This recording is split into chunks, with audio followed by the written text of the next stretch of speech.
Hi, I'm Greg Hagger. Welcome to this Greg's Bass Shed video lesson. So, can air guitar help your bass playing? What's this title all about? Well, in this lesson I'm going to explain to you a technique that you can use that will rapidly speed up your ability to learn tricky bass lines, riffs or licks. Now, this isn't trickery, this is an advanced technique that professional players use to quickly learn material. If you're like me, you probably don't have a lot of time to practice, or it's not as much as you'd like. So I'm learning music all the time. As a professional bass player, I play a variety of gigs, kind of functions, festivals, theatre shows, and I'm often filling in for people last minute. Now, just this week I'm learning Back to the Future, which is a West End show, so I'm going in on Sunday for the first time, and then next week I'm back in on the show Hamilton, which I haven't played since the beginning of COVID. Now, both of these shows have got a lot of music in them, so you can see the size of these pads. This is Hamilton, thick pad there. This is Back to the Future, so you've got a really thick pad. So Back to the Future's got probably about 2 hours of music, straight 2 hours of music, and Hamilton's got about 2.5 hours of music, so there's a lot of material in here. So I need techniques that I can use to quickly learn music. When I play through one of these pads for the first time, I'll sometimes find a few bars or a little passage that's really hard to play that I don't play correctly the first time through. So what I do, and this is really important, is you need to isolate those bars and really work on them. Now, here comes the interesting part. What I do first of all is I just look at the music. I kind of look through it a few times, see if I can recognise any patterns like arpeggios or scales. And then what I do is I play the riff or the lick in the air. Okay, so I play it away from my instrument, just play it in the air. Now, I do this for several reasons. Now, the first one is that you're actually using visualization here, which has been proven to strengthen the neurons in your learning process. So each time you learn a new passage or new bass line, you're just creating a new neuron in your brain. So this visualization helps speed that process up. Secondly, if you're practicing a lot, sometimes I practice for sort of 6 to 8 hours a day. You don't want to be on the instrument the whole time. It just really tires your hand out. So it gets you off the instrument and not tiring your muscles out. Now, this is really important. If you're a beginner, you always want to be on your instrument the whole time. But if you're a more advanced player, then you don't want to be doing that.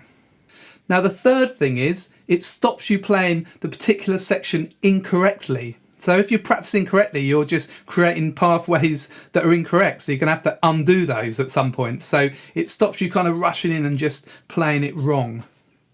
So play it in the air until you're happy that you understand the shape of these bars. You're looking for arpeggios, like I said, or scale patterns. If you've got any shifts, you're working that out. You do this all really slowly. If you've got any jumps, you're kind of working out what fret am I going to, kind of doing this all in your head. When you're happy and you think you've kind of cracked it, then play it on the instrument. And generally I find that when I play it on the instrument, I can play it through. So you don't necessarily do it up to speed, just play it through slowly, but it will really help before you get on the instrument. And it's also been proven that if you just play through something and then stop for 10 seconds, don't do anything else, just kind of sit there and then go back to it again, this speeds up the learning process as well. So what you don't want to do is just keep playing it through, keep getting frustrated, tiring your hand out, okay? So this process really gets you to slow down what you're doing. You're not rushing through, okay? And in the long run, that speeds up the learning process. It's really tempting to sort of just bash through the whole bass line and do it again and again and again, and hoping that you'll fix the errors as you play through the whole thing again. But as we all know, that doesn't really happen.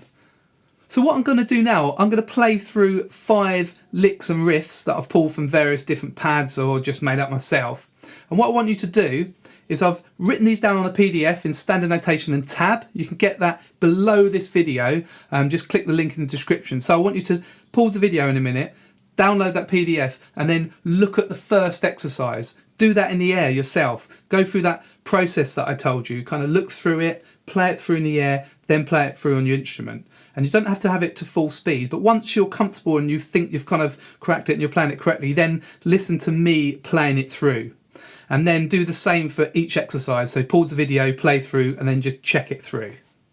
When you've done this, I'd love to hear in the comments if you've got any learning techniques or tricks that you use to quickly learn music. And also let me know if this lesson has helped you. I always reply to those comments, so let me know below. So grab the PDF now.